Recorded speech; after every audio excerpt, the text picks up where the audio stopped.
Hello, you guys. Welcome to the other side of the women's cave. We told you that we had a wonderful Antique fireplace. So here it is. All the antiques. Here's all the antiques Yes. that were passed down. So today we're going to get into some meat and potatoes of what our book is about. I seriously want to stop and make a joke here, but since our subject is not a joking subject, I can't even stop and make a joke. So, as you know, we're the authors of the And I Thought series, and we're going to talk about the one book was And I Thought Divorce Was Bad with Other Life Lessons. And in that book, we have 10 life lessons, but we're going to really focus on one today. Well, it's not really a lesson. It's a couple of poems in our book that really stress something that's very important. And I think that as women, as a community, as people, we should talk about, and that is emotional abuse. Yeah. And it's normally my platform. I'm normally the fun and party one, but I had been in an emotionally abusive relationship. And I think the weirdest thing about being in an emotionally abusive relationship is that since no one sees it on the outside, no one really knows it's happening. And quite often, you don't know what's happening. It wasn't until I met JD that I figured out that. Well, you know, I've known her for a gang of years. Yeah. And so she didn't really meet me. She kind of just met the older, wiser me. Yeah. That the part of the emotional abusive thing was kind of being cornered off from everybody else. So, like, being reintroduced to her after I was able to get willpower enough to, like, get out of the mental constraints. Then meeting her and learning about her message that I really think everyone should know about. And I think this is really important to African American women because we are taught that we are strong.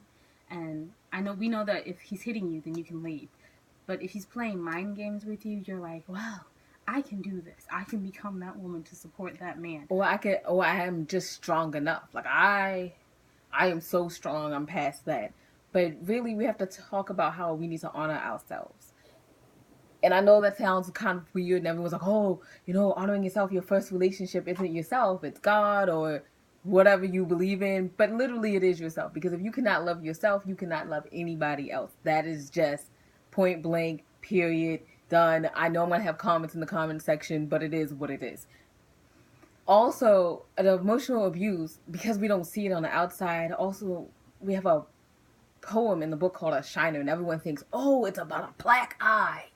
Like an old-fashioned word for a black eye. And the last line, when Alexis Rose hits you with that last couple of lines that says, I disregard rules not to seem cool, but I learned they don't apply unless he gave me a black eye.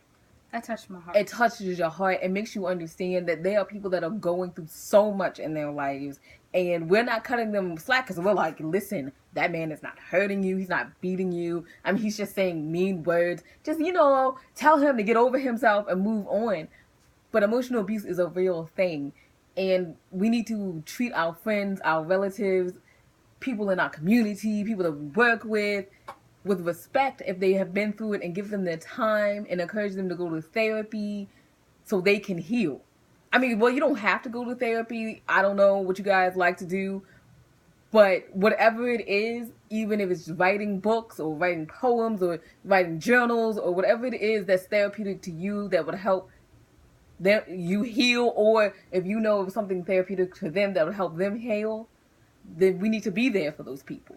And I think it's really interesting because she literally was here, and then my late mother was here for me, and they waited a decade for me to get myself back together. And I thought I should be finished, but there was just so much to deal with. And not understanding like physical abuse, you know what, it normally goes with emotional abuse. So you immediately go to therapy, or you immediately go, I need that help. But emotional abuse was like, oh, it's just all in my head. And then he makes you think it's all your fault anyway. So I just need to fix me. Well, no, you need to recognize that he was broken. So he broke you. It didn't happen the other way around. It didn't happen where you needed to fix you. It was more he needed to fix his self. And then he just put that on you. Mm-hmm. And learning to accept that. And then honoring myself on the inside. Wow, that's a whole new life. Well, you guys, we have spent 4 minutes of your time. I mean, almost 5. Almost we 5. Normally never do this. But, guys, it's very important. And remember that wisdom is all around you if you're open to it. So peace and love from Will and Jade.